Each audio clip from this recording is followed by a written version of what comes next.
এই ৰ'বা ৰ'বা ৰ'বা ৰ'বা ৰ'বা ৰ'বা তোমাক কোনে কাম কৰিব দিছে? কোনে কাম কৰিব দিছে? হা কোনে কাম কৰিব দিছে? ইমান সৰু সৰু কোনে কৰিব দিছে? দাদাই দিছে।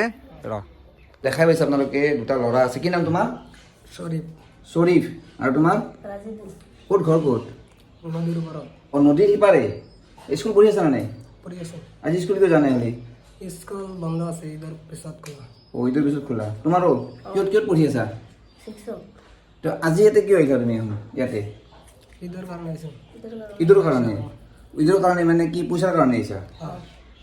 মই মাতি দিছোঁ ৰ'ব আহাচোন। মানে কি মই মাতি দিছোঁ গম পাইছে মানে ট্ৰেক্টৰেদি, কিন্তু কথা হ'ল কি বাচ্ছা দুটাই মানে টানি আছে। মইতো আচলতে কাম কৰিব নোৱাৰোঁ এনে বাচ্ছা যিহেতুকে এওঁ শিকা লৈছিল মানে কামখিনি মানে কিয় দিয়া হ'ল?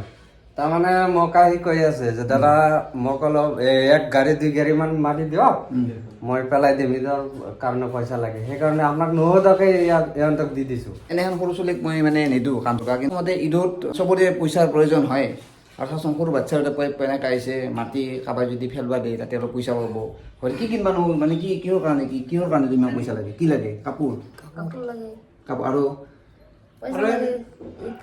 ঈদ খাব পইচা লাগে, কাপোৰ লাগে। তোমাৰ দেউতা কি কৰে? চব্জিৰ দোকান। চব্জিৰ দোকান। তোমাৰ? মই দি দিছোঁ 500 টকা ঈদৰ কাৰণে। লৈ লোৱা দৈ বাহিৰে ল'বা 250 ঠিক আছে হ'ব না? সৰু ছোৱালীক আচলতে কাম কৰাটো আচলতে অপৰাধী গম পাইছা নাই? কাম কৰিব নালাগে। তোমাক এইখিনি পইচা দিছোঁ, তুমি আহোঁ এইখিনি লৈ গুচি যাবা ঠিক আছে? কাম কৰাটো এটা অপৰাধ না। তাৰমানে ময়ো ইহঁতক কৈছোঁ যে তহঁতক কাম কৰিব নালাগে, তুমি নোৱাৰিবা, ইয়াতে মাটি কাটিব নালাগে।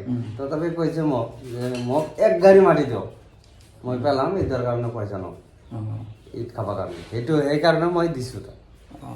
যি নহওক মই কিন্তু এনেহেন মানে সৰু ছোৱালীক কাম কৰাটো নিবিচাৰোঁ। ঈদ মুবাৰক।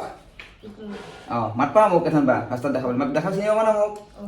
দিয়া চাওক এনেকৈ আহিছে, আহি যি নহওক অলপ হ'লেও ভাল লাগিল। আজি ঈদ আহি আছে, ঈদৰ দিন এটা আকৌ লগ পালোঁ, কিবা এটা দিব পাৰছোঁ। আৰু আপোনালোকে ভিডিঅ'টো শ্বেয়াৰ কৰক। আৰু আপোনালোকে যদি ওচৰে পাজৰে এনেহেন ধৰক মুছলিম ল'ৰা সৰু ল'ৰা ছোৱালী এনেকৈ আহে আপোনালোকে অলপ সহায় কৰি দিয়ক। তো ধন্যবাদ।